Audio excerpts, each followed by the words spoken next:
Well, the course is The Life and Times of Paul, subtitle, and historical and narrative study. So we'll be looking at historical backgrounds and text. We're going to be excavating text. The course runs from September 1st to December 1st, Tuesdays and Thursday mornings, live from Mount Zion, 9:45 to 11 a.m. Eastern Time. All the lectures will be recorded and posted on your portal that you can access in case you're unable to make a meeting. In fact, we've had some students that weren't able to make any of the class sessions, but they were following along on the recordings each night. Let me see if I can advance this properly. The course description. At Wheaton, when I do my syllabi, I always would want to have a course description. Devin, I'm having a hard time here getting that little, my gallery is kind of blocking my view of this. How do I get that moved? You know what I'm saying? I got the gallery photo of the group is Yeah, on. if you go to view, maybe that helps up top.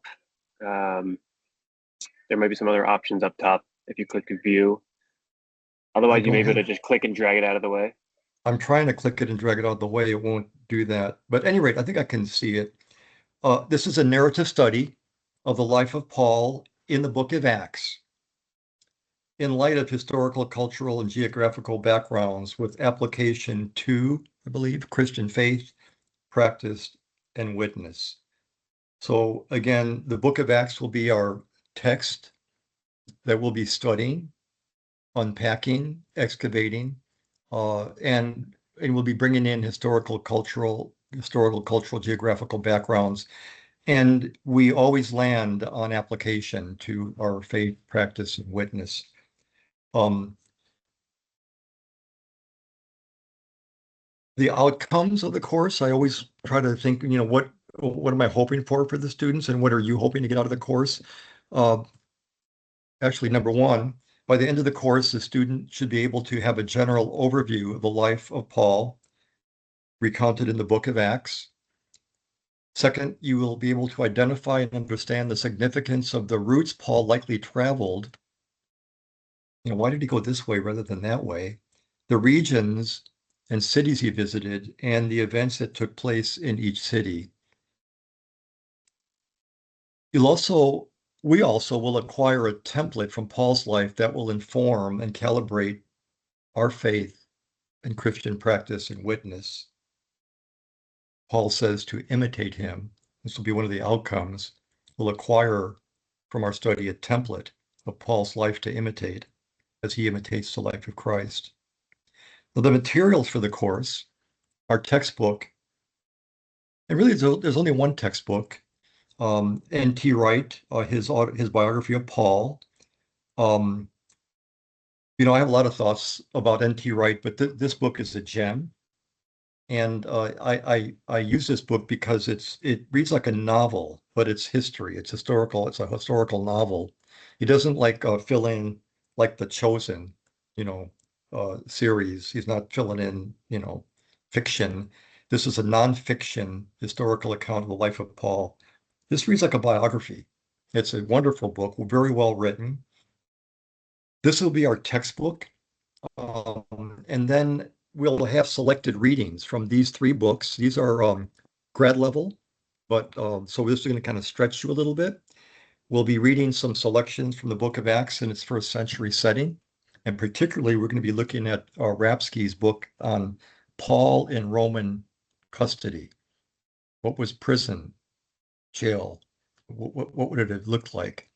We'll also have selected readings from the Lexham Geographic Commentary on the Book of Acts. And then there'll be a few readings from the world of the New Testament, select readings on cultural backgrounds, and so on. So there'll be selected readings along the way. Now, by the way, the students taking this course for credit, um, and audit students, well, I'll put it this way, the students taking this course for credit are required to do these readings. The way I put it is the audit students are expected to. How's that? So I'm expecting the audit students to read, but I'm not going to be checking up on you or entering grades and so on. And I'll just jump in there as well. This information will all be sent to you afterwards. We'll send you a syllabus which has all this on there. So don't feel like you have to write things down. We'll make sure you get Yeah, that in yeah, a follow-up email. yeah. Just kick back, put up your feet, and sit a spell. Remember the old what's the old show, Beverly Hillbillies? Um, oh, by the way, speaking of Wheaton College, it is so nice to be teaching adult learners. So when I say Beverly Hillbillies, you know what I'm talking about. At any rate, you'll also have as one of your materials our maps. This is an example. This is map 8 JR, JR Jerusalem to Rome, and we will be tracing the journeys of Paul on this map. And then there'll be two guides for this course that I've done for you. The first is a map. These are just the front covers. There'll be a map marking guide of the life and times of Paul that'll give you instructions of your mapping, like uh, draw a line from uh, Seleucia across the sea to Salamis, and from Salamis across Paphos. This will give you your instructions of your mapping that you'll be doing. And then this is a text and field guide. Um, you're not required to read this cover to cover, but this is like a manual for the course and also to have on the field.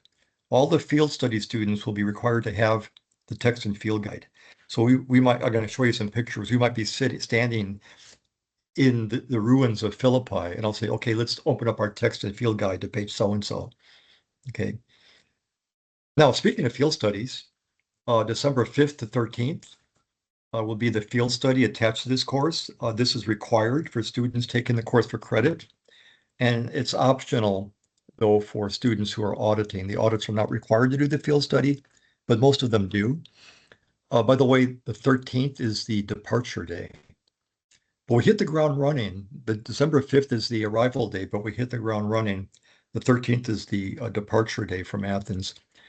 On our arrival day, when we all meet at our meeting point in Thessaloniki, we'll begin by taking you to the Archaeological Museum of Thessaloniki, and I'm taking you there just to show you three things. These three inscriptions that will come into play later, and you'll be able to see these things there. And then later you'll see the significance of them. And then, of course, we'll give you like an hour, 45 minutes just to explore the small little museum on your own. We will then drive up to the modern Greek village of Kavala and spend the night there.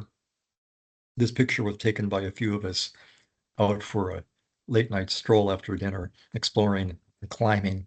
Of course, JUC students for credit and audit, that they climbed all the way up to that. I can, if Devin was in this course, we'd probably see him peeking out over the ramparts there. The next morning, now Kavala this is the ancient port of Neapolis, and this is where the story begins. If you look over around there, you can envision Paul in a boat, in a ship, small ship coming around that bend. Paul, Silas, Timothy, Luke, they come across and land on the continent of Europe. And this is where our field study begins, the port at which Paul entered um, during his second missionary journey into the continent of Europe. We then join the Via Egnatia. It's a stretch of the ancient road that exists. You can see Kavala in the back, and we'll walk about 3/4 of a mile on this Roman road towards Philippi, just as Paul did. Now, by the way, there'll be a bus that can take people who may not want to walk, but we've had people 60, 70, in their mid 80s. We just walk slowly and stop along the way and talk. But JUC, we want you to feel things under your feet as well as take things into your mind and heart. This is from our JUC field study of Life and Times of Paul 2023. We then go to this little riverbank. You probably can anticipate where this is or what this is. This is where Paul meets Lydia and the women. And we'll look at some archaeological evidence there that, I'm more and more convinced that, X marks the spot. This seems to be the general location where Paul met them, and for reasons that we'll see on the field. This might look like a bunch of stones to you, but as we look at this and look at the trajectory of where these stones seem to be aiming and where they seem to have been coming from, we putting the pieces together, we come to the realization that wow, this this in fact could be the place. While we're there, we'll do an on-site lecture, brief lecture. Then we'll have an opportunity to go into the beautiful Lydia Chapel there. And the entire story of Paul's visit to Philippi is up in the iconography all over the walls and ceiling. And then we'll gather for worship, a moment of worship and song and sharing in an octagonally shaped space. The early church would often meet in a octagonal space. We'll talk about that. We'll then go to Philippi. This is all the same day. We'll look down over the site, talk about the site, get our bearings, our compass bearings. Where did Paul come in from, and so on. And then we'll actually go down into the site. And you can see the students there with their text and field guide, some of them, and we'll have a lecture right in there. We're standing at the location where it's likely where Paul was brought to the city magistrates and was beaten and flogged and then later taken into jail. The jail was very likely off where those trees are, somewhere back in there. The next day we visit Thessaloniki. This is the forum and the likely spot where Jason was dragged before the city magistrates in the story. Well, we're also there. Oh, wow, I forgot about this slide. In 2012, while they were digging the underground subway, they hit archaeology. And look at what they found down there. Now, by the way, this was just opened in 2024. So the 23 group didn't see this. The 25 group of Life and Times of Paul didn't see it because they were doing some repair, but it's open for us to see. What we see here are two roads at a cross section. Can you count the pillars at the cross section? One, two, three, four. So there was like an archway here. The one is the east-west Decumanus Maximus of the ancient city. The other one was Accardo. And we'll talk about this, and we have good reasons to believe that this is where Paul comes through on his way to the synagogue in Thessaloniki. We then go here um, that same day. I wonder if you can guess where this icon, this icon is in the city square of this famous biblical city. Of course, there's Paul over there giving the peace sign. And then you see a bunch of individuals sitting. Three of them have head covers, which would suggest they are Jews. There's one guy with his hand over his mouth talking to the next guy, probably a God-fearer. There's a Roman soldier and a woman in purple, high end there, high society. Well, this is Berea, and there are those listening to Paul intently and checking, reading the scriptures, whether the things he was saying were there. So we'll visit Berea and we'll go into I don't know if Devin, if you've ever been here, we actually enter, I didn't take my Wheaton students here. I look back, I think, oh, I'm sorry I didn't, but I take my JUC students here. This is the old Jewish synagogue, and it is very likely built over the synagogue area where Paul would have visited. We go in here, and we're going to meet a woman who will tell us a story about this synagogue and what took place here during World War II. Um, Very sweet. And then we top off the day visiting this tumulus. It's a tomb. We go down in there. This is like a Raiders of the Lost Ark, and there is the tomb of Philip II, the father of Alexander the Great. Outstanding museum, or excuse me, yeah, it's a small little museum. This held his bones. There's his crown. Um, the next day we wake up here. Um, by the way, I'm Greek. My mother and father were Greek. My grandparents were Greek on both sides, all of it, the whole catastrophe. And as a Greek, I like to stop and smell the roses along the way, not just like typical tours where they're just running you ragged from here to there.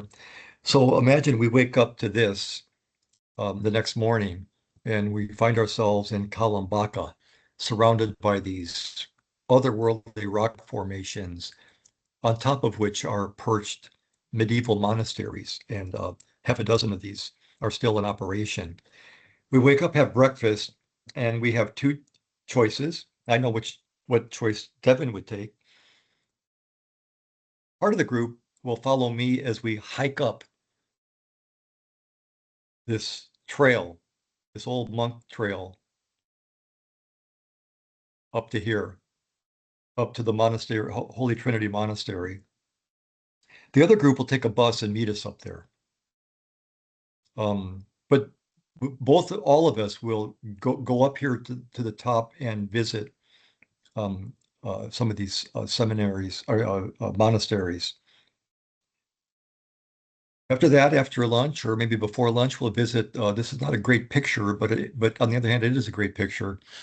This is a Father Pefkis and his son over there, world famous iconographer, and we'll watch him doing his work.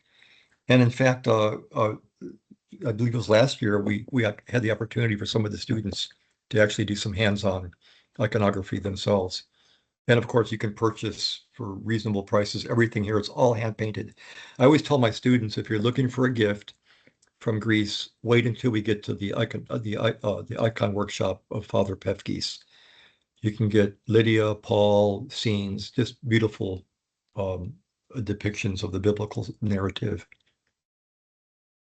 The next day we go here, and this is not the Tootsie Roll Factory. None of my young students know what that's a reference to, but you might be able to recognize this. This is starts with a D, ends in an I. There's an L in there. Delphi. We visit this site. Now, we have no reason to believe that Paul visited here, but remember the course is the life and times of Paul. And Delphi plays a very important part in the life of Paul. In fact, what took place here is very relevant to what takes place in Philippi when Paul encounters a demon-possessed woman. Um, so we'll visit the site, have time to explore the site in free time, and then we'll go into the museum that houses, well, some of the most world famous art objects. For example, the famous charioteer bronze statue is in there. And also we'll look at some inscriptions. In fact, this particular inscription that people just walk by, they have no idea what this is. I would probably say is the most important inscription relative to the Book of Acts and the story of Paul. These fragments that were found there. Um, the next day we go here. Any guesses? Again, it's kind of off the beaten track of Paul's itinerary, but it's central to his times. Olympia? Yes. This picture was taken just somewhat recently where the torch was lit that went to Paris. We'll be right at that spot. Um, and actually, we'll visit the ancient uh, the track where they did the races. You know, it's not like now like an oval. They would go to one side and back or just one side. We actually do a race every year. We'll give the opportunity. Look at can you see the starting line there? Where we'll give the opportunity for the students to run the track or walk the track. And every year we have top three, and there was our winner. This is Davis from last year. Well, they probably don't notice this, but I'm off somewhere cutting some olive branches off site. I don't take it from side, and I'll kind of weave together a wreath for the winner. These are our top three from last year. And then the next day, again, I mentioned I'm Greek. We stop and smell the roses and just enjoy the beautiful little port town of Nafplio. Nothing to do with Paul, really. I mean, he may have come through here on his way down to Corinth. I don't know. But this is just a time just to enjoy fellowship, ice cream, gelato. Um, and this is very beautiful at night as well. This is on the other side of Greece, facing Italy. So you can see all the Venetian um, decor here and colors. Okay. Oh, yeah. Now the next morning on our way, this is a new one. I always have some surprises along the way.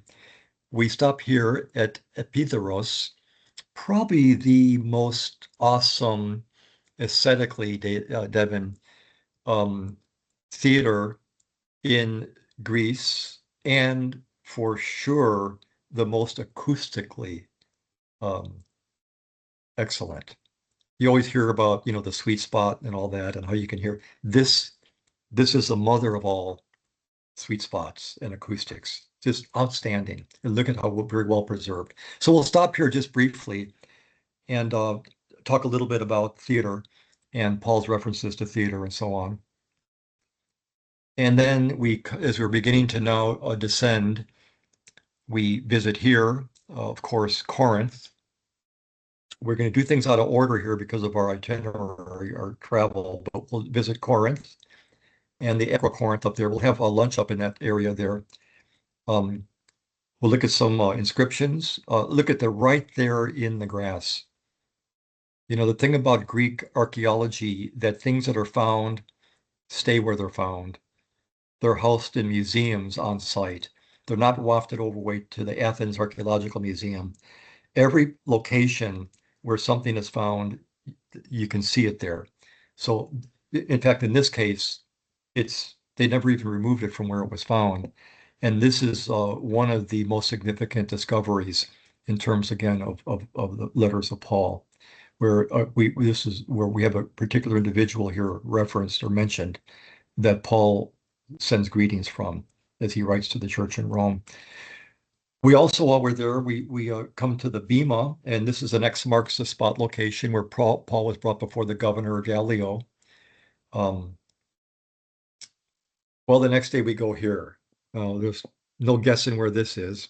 This is Greece. We begin by our morning by climbing up to the Acropolis. We're walking up to the Acropolis and looking there, and then we have a picture. This is Life and Times of Paul, uh, 2023, the maiden voyage. I really love, by the way, that these early years of Life and Times of Paul that some of you might be involved with, you're actually helping to form this program in these early years. Like Wheaton in the Holy Lands program is like in its 50th or 55th year. It's already formed and going, kind of like an automatic pilot. But the early years of this program, it's still being formed, and it's kind of neat to see. It's not just me forming it, but all of us are experienced. Like, hey, Dr. B, look at what we found, and so on. But this is a group from 23. Then we go up to Mars Hill, where Paul was taken. In fact, the word, it's more, he didn't just stroll up there. There's a connotation that he was seized and brought up there to give an account of what he was teaching. Um, we have a student read the account at all the sites, by the way. I have a sign-up sheet where you can pick a spot if you'd like to volunteer to read on site. And then we end our program, and this is something I've done or just these last 2 years. Can anybody guess where this is? We began in a port where Paul enters. We end in a port. This is the port of Cenchrea, where Paul ends his vow, cuts his hair, and then bids farewell and goes back to the home church in Antioch. I thought it's appropriate to kind of tie the bow together here. In fact, last year, I might say, probably the sweetest moment of the field study took place here as we look back over Paul's journey and our journey. One final thing here. I always the last day we have free time all the way through, but the last day we have opportunity just to explore, and we have lunch and say, hey, we'll see you tonight. You know, you don't have tours that often to do that. Like, we just came off a tour of Ireland, my wife and I, this summer. It's not often where the tour would say, well, we'll see you tonight, but I want you to explore. We don't call it free time, but exploration time. This is Monastiraki Square, just in case you want to explore some Greek cuisine and other things. Look at that view. You might want to watch the changing of the guards or visit these pretty cool shops. This is the Melisinos. Uh, he's called the poet sandal maker. He's a poet, and people from all over the world get sandals here. Um, and this is where we have dinner, our final night. This is where we had dinner last year, I believe. I think it was last year. Yes. And look at the view, you know. Um, and by the way, our hotel is right nearby. I wanted to make sure that our hotel, our final days we're going to stay in Athens. I wanted to make sure that you can walk out to the hotel room and be right there in Athens. This is will be our field guide. I mean, our guide, historical guide of Vasilis. He's a Greek PhD from Bristol University, and he'll be together. We'll be leading the group. He'll be doing historical background on all the sites, and I'll be doing the text lectures after he lays the foundation. I encourage students to come maybe a day early or 2 days early in Thessaloniki just to enjoy before the program starts. I mean, while you're going, might as well come a couple days early to acclimate, provide buffer in case of a delay, um, and just enjoy and explore some things. Like walk around the port, have dinner together, and so on. Well, Devin, I'll let go from here, and then Yeah, we'll have thanks, Dr. V. Q&A. Then we'll have Q&A after this. Yep. I get to go over the less exciting information, but equally important. As Dr. V mentioned, there is the standalone semester course, which you'd be welcome to join. The deadline to register for the course over the semester is the 26th of August. So you still have a little over 2 weeks to register for that. It is $555 to audit the course.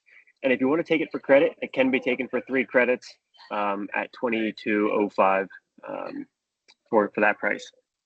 After you register for the course, whether you're credit or audit, you'll be able to get an email that will be sent with a field study registration form. The deadline to register for the field study is the 21st of September. So you do have some more time to sign up for that field study. Even after the course begins, there's still some time to sign up for that. Just to reiterate what Dr. V said, the field study is mandatory if you take the class for credit, but if you're just taking it for audit, it's optional. And so you're welcome to join us. We would love to have you join us, but it is not required for audit students. The total cost of the field study is $3,800. That is the cost for a double room. If you would like a private room, a single room, it is $4,600. That cost includes all your housing, all your transportation within the program. It covers all of your meals, 3 meals a day. A lot of tours don't always include lunch, but we are including all meals on that. Course materials, so your basically anything you need in a course there. Your gratuities. The cost does not include airfare overseas, so airfare to and from the course.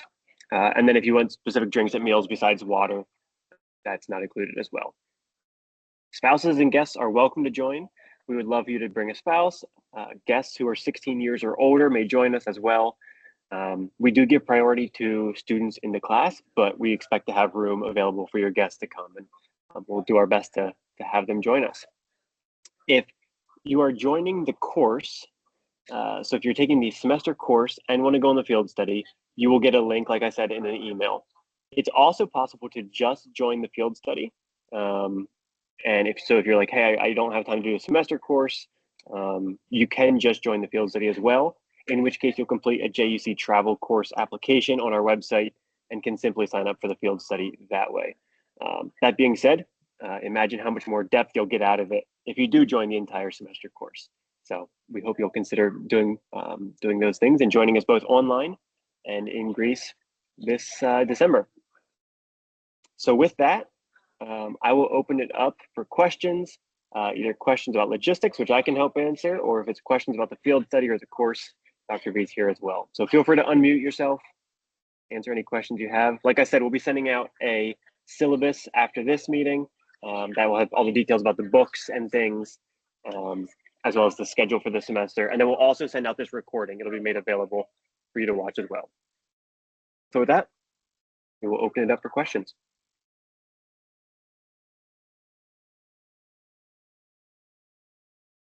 What is the typical number of people then? Looked like you had about 30 in that one photograph.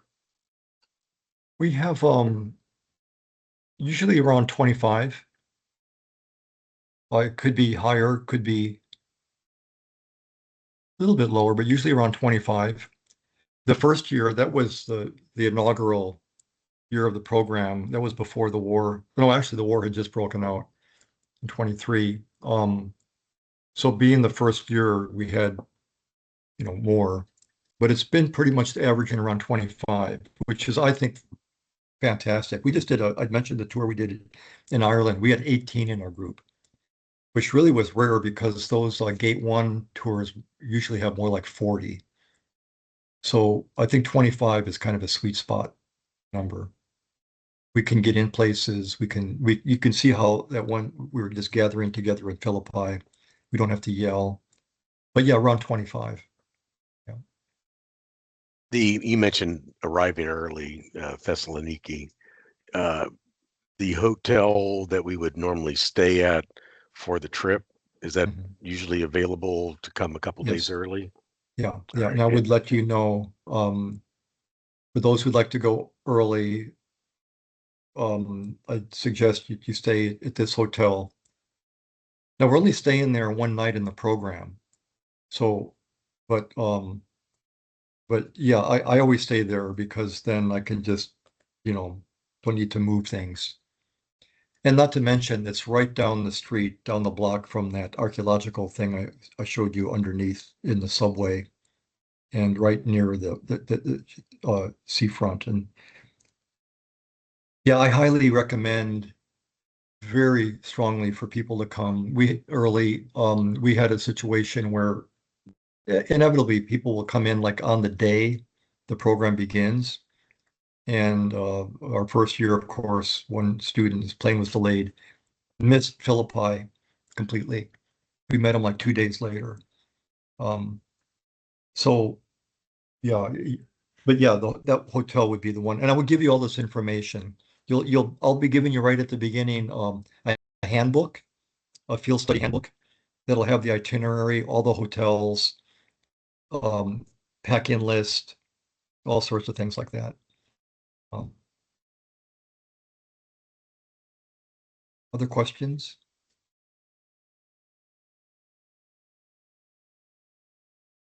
Yeah. Mark?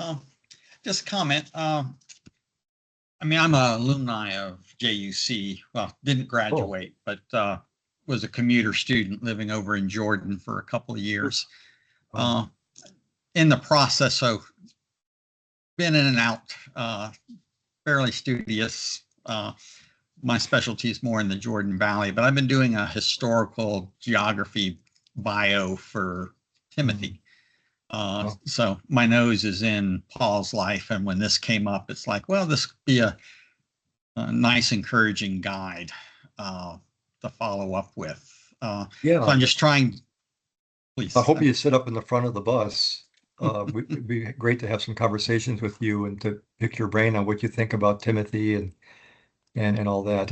And by the way, also in the course, we spend one lecture on Paul's Arabian years. And we just don't skip by that. Like, what's going on here? What's this reference to Aratus the Fourth? Why was he, why were they wanting to extradite him back? There's this sense in which Paul's Arabian years was just Paul out there just meditating, and incubating when he was doing something that ired, the king, but it would be great to hear from you, Mark, and others. Yeah. Okay. So I'm just trying to make evaluation between, auditing the course and then participating. I'd be be in Greece early next year as well. Is there a way to get a hold of the syllabus prior to in the evaluation process of going?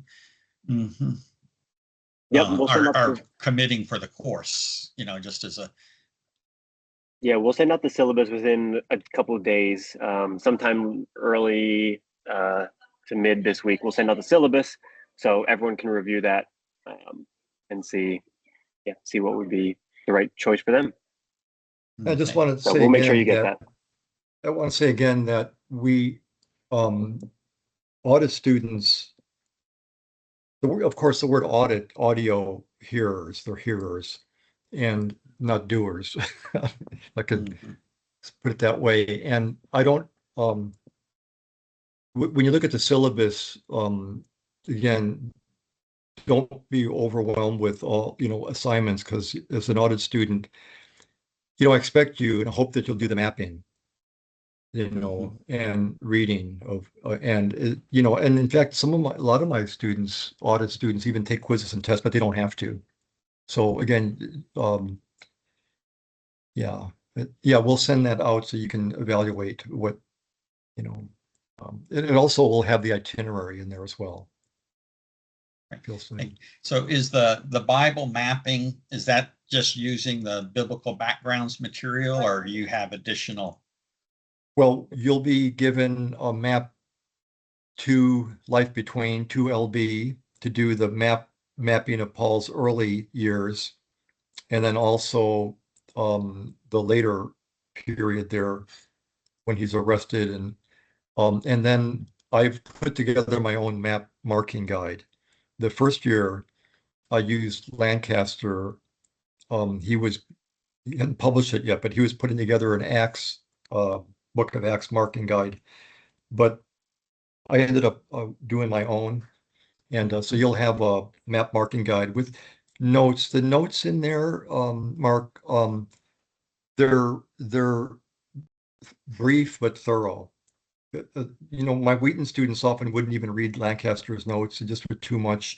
They're great, fantastic, but there'll be some notes, but they'll be thorough but bite size, and things particularly I want the students to really focus in on in terms of that particular event and episode that they're mapping, you know.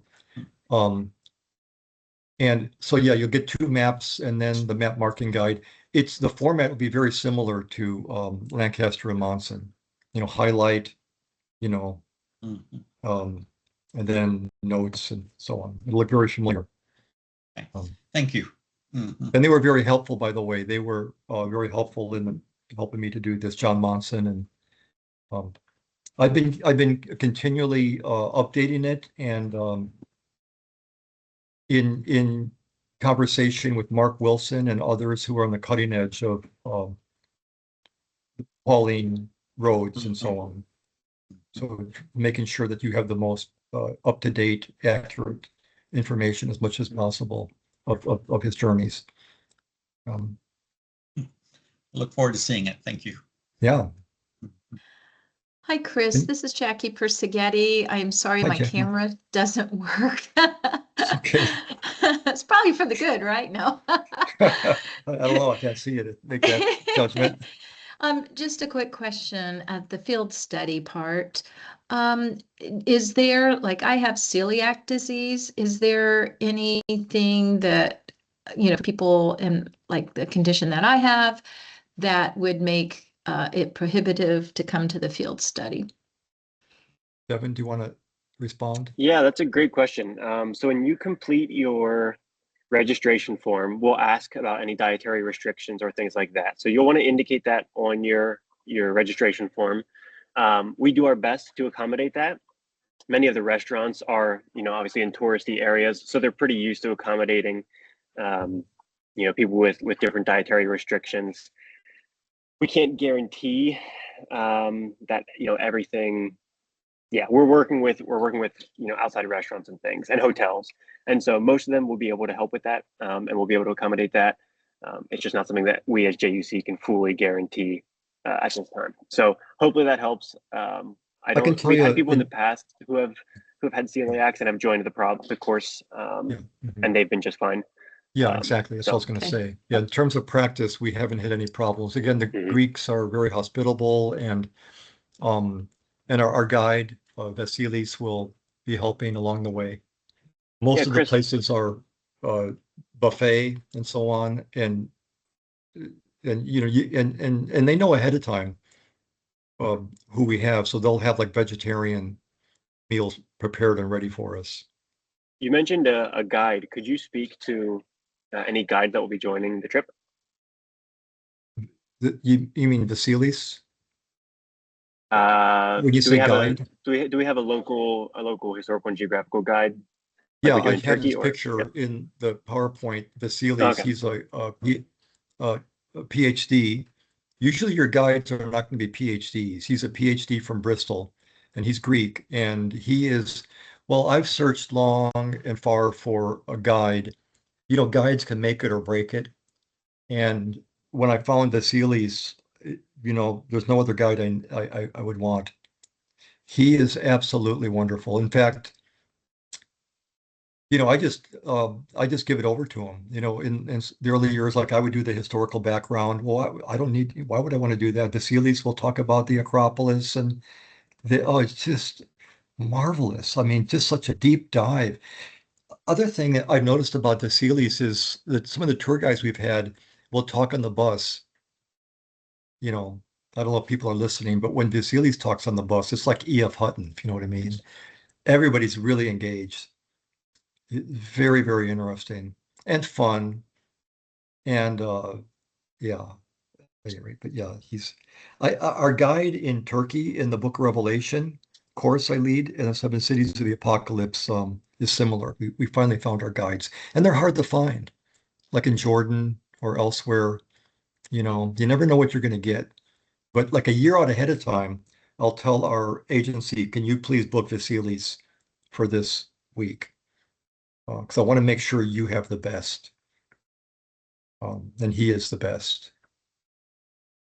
In fact, I can envision him even teaching at JUC down the road. He's that good. Yeah. Any other Other questions? questions? Devin, a logistics question.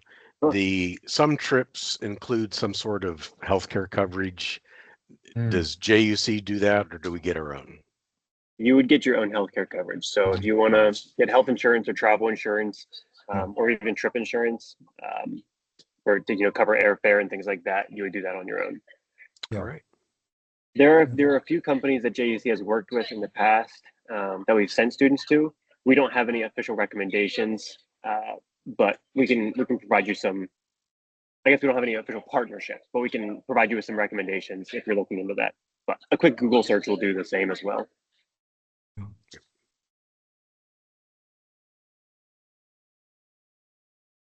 Any other questions?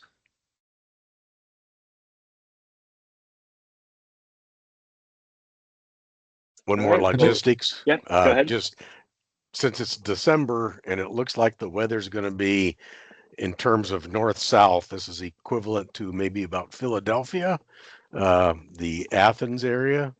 So just jackets and not Yeah. necessarily cold, but I should have stopped, mentioned that in that picture you could see of the people in the, I should have mentioned because there was a picture of us up north in Philippi and a picture of us down south. You know, I just find it's just similar to like fall, November or late October weather. Um, there are times when people are just wearing t-shirts or sweatshirts or it's not frigid. Um, it's very comfortable. We really haven't been distracted with the weather. Our challenge is if anything, would be rain. And we haven't had it, but I remember waking up and seeing the entire week it's forecasting rain and it just breaks my heart. But we've dodged it. We never experience it. But in terms of weather, it's just I think it's very mild. Again, just like a late October-ish. Um, I just bring yeah, this layers, probably the best thing. Any final questions here before we finish? All right. Well, if you think of anything else, oh, Mark, did you have something else? You may be muted. Just double checking on the website. I think that's an older one. The actual dates on the trip again. I know this is really basic. Mhm. Was it the 5th through the 13th? Correct. Yes. Okay. It should be correct on the website. Yep. The JUC website should have it. Okay. Of October. No, that's December. Mhm. Yep. December 5th through 13th, 2026. Okay. Thank While you. we're at it, now this was in December. Can you see this? In terms of weather. So here we are on Mars Hill. This would have been like one of our last days, like December 10th-ish, something like that. Here's the group that same day. You can see people wearing, some guy wearing a t-shirt, others jackets. Here, these are all, this is our day in Olympia. This was last year. And well, I don't know. And I think there was another one here. Hope I'm not making it dizzy. That was a few years ago. This is up north, a little bit more brisk, but nobody really, again, no one was, you can see jackets are open. Nobody's there just shivering to death. Yeah.